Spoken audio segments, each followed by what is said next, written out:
नई बहू को मिला भुक्कड़ ससुराल। लड़के का परिवार अच्छा है, 3 नंद, माता पिता, साथ में 2 छोटे भाई भी हैं। लड़का इंजीनियर है और बहुत पैसे कमाता है। ये सुनते ही नैना के होश उड़ जाते हैं। 3 नंद, 2 छोटे देवर, ऊपर से सास ससुर के साथ मेरा पति, इतना बड़ा परिवार। अरे माँ, इतने बड़े परिवार में तो मैं परेशान ही हो जाऊंगी। काम भी करूं और उनके ताने भी अलग से सुनो।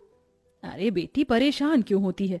पंडित जी, मेरी बेटी के लिए ससुराल ऐसा दिखाओ जहां माता पिता और लड़का इकलौता हो, ताकि मेरी बेटी को ज्यादा परेशानी ना उठानी पड़े।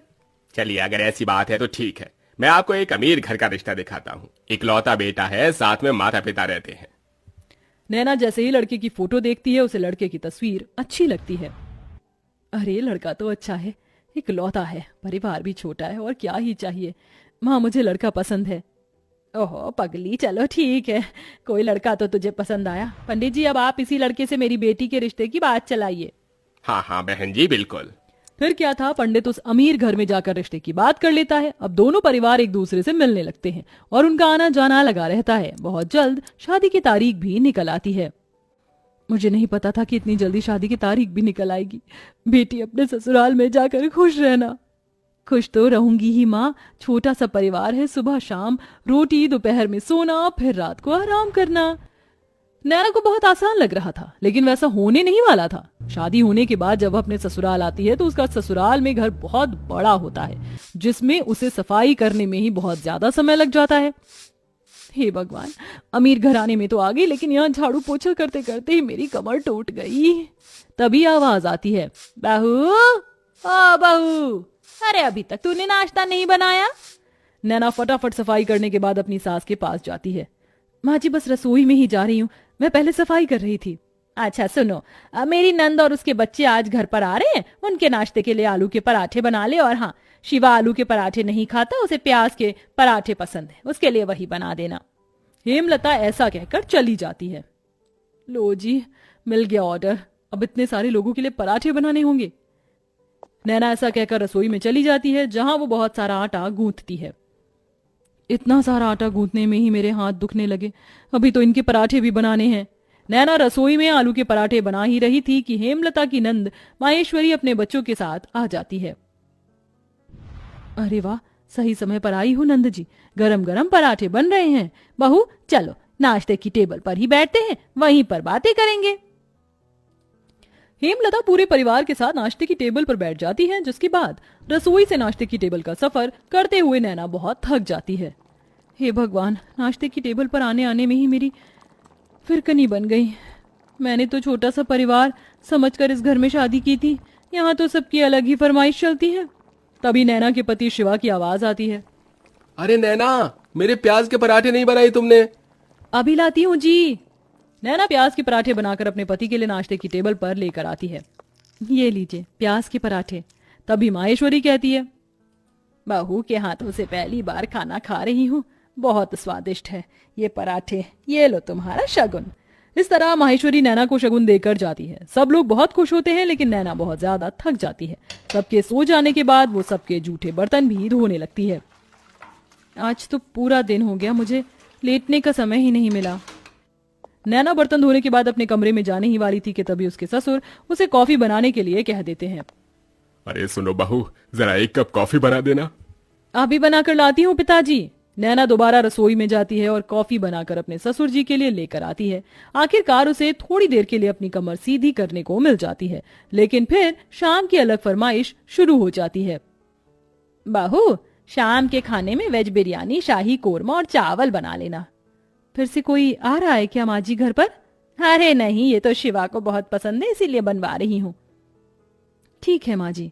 अब शाम का खाना बनाने के लिए नैना फिर से रसोई में जाती है और खाना बनाते हुए खुद से ही कहती है, हे भगवान, कैसा परिवार मिला है मुझे। सुबह शाम मेरे ससुराल वालों को शाही पकवान ही चाहिए होते हैं, और इतने भुक्कड़ लोग हैं कि इन्हें हर थोड़ी देर में भूख लग जाती है। डिनर में इतना हैवी खाना कौन खाता है? मैं तो बेकार ही फंस गई इस घर में आकर। नैना ऐसा खुद से बोलते हुए खाना बनाती रहती है। उसे रसोई में बहुत गर्मी भी लगती है, लेकिन फिर भी वह खाना बनाती है। खाना तो बहू बहुत स्वादिष्ट लग रहा है, खुशबू से पता चल रहा है। हाँ हाँ, मेरी मेहनत जो लगी है, स्वादिष्ट तो होगा ही। नैना भी खाने की टेबल पर बैठकर खाना खाने ही वाली थी कि तभी किसी के आने की दस्तक होती है। हेलो गाइस, मेरे बिना ही खाना खा रहे हो? अरे बेटा चिराग, तुम यहाँ विदेश से कब लौटे? मेरे साथ मेरे कुछ दोस्त भी घर पर आए हैं। आज ही हम ऑस्ट्रेलिया से इंडिया आए हैं। कितने दिनों बाद तुझे देख रहा हूँ नैना। ये मेरे ताऊ जी का लड़का है, विदेश पढ़ने चला गया था बचपन में। मेरा जिगरी यार यही है। जाओ नैना, इन सब के लिए भी खाना परोस कर ले आओ। अगर रोटी कम हो तो और बना लेना। हेमलता ऐसा कहकर बेचारी नैना को फिर से रसोई में भेज देती है। नैना को खाने के साथ दोबारा से रोटियां भी बनानी पड़ती हैं और वो बहुत ज्यादा थक जाती है। सबको खाना खिलाते हुए उसी के लिए खाना नहीं बचता। ये लो, बस यही रह गया था, मेरे लिए थोड़ा भी खाना नहीं बचा। कैसे भुक्कड़ लोग हैं, एक बार भी मेरे बारे में नहीं सोचते हैं। नैना को बहुत बुरा लगता है। वो अपने कमरे में सोने चली जाती है। इसी तरह जब भी वह कुछ बनाया करती तो सारा खाना उसके ससुराल वाले ही खा जाते हैं और उसके लिए कुछ नहीं बचता। ऊपर से घर में मेहमानों का आना जाना लगा ही रहता है, जिसके चलते एक दिन नैना की बहुत ज्यादा तबीयत खराब हो जाती है। इनके शरीर में बहुत ज्यादा थकावट है। लगता है काफी दिनों से जरा भी आराम नहीं मिला है, इसलिए शरीर में कमजोरी हो गई है। ये मैंने दवाइयां दे दी हैं, बस आप इन्हें थोड़ा आराम करने दीजिए, जल्दी ही ठीक हो जाएंगी। डॉक्टर की ये बात सुनने के बाद हेमलता को अपनी गलती का एहसास होता है और वह अपनी बहू के पास जाकर उससे कहती है, जब से तुम इस घर के अंदर आई हो सारे काम तुम ही देख रही हो। मैंने तो कोई काम नहीं किया है और ये भी नहीं सोचा कि तुम कितनी थक जाती होगी। मुझे माफ कर देना बहू, लेकिन आज से मैं भी तुम्हारी मदद करवाया करूंगी। माँ जी, आपको माफी मांगने की जरूरत नहीं है। मैं इस घर की बहू हूँ और घर की जिम्मेदारी समझना मेरा फर्ज है। नैना इतना कह रही थी कि तभी घर पर उसकी तबीयत के बारे में सुनते ही ताई जी, मौसी जी, बुआ जी सब आ जाती हैं उसकी देखरेख के लिए। हमारे रहते बहू को एक भी काम करने की जरूरत नहीं पड़ेगी।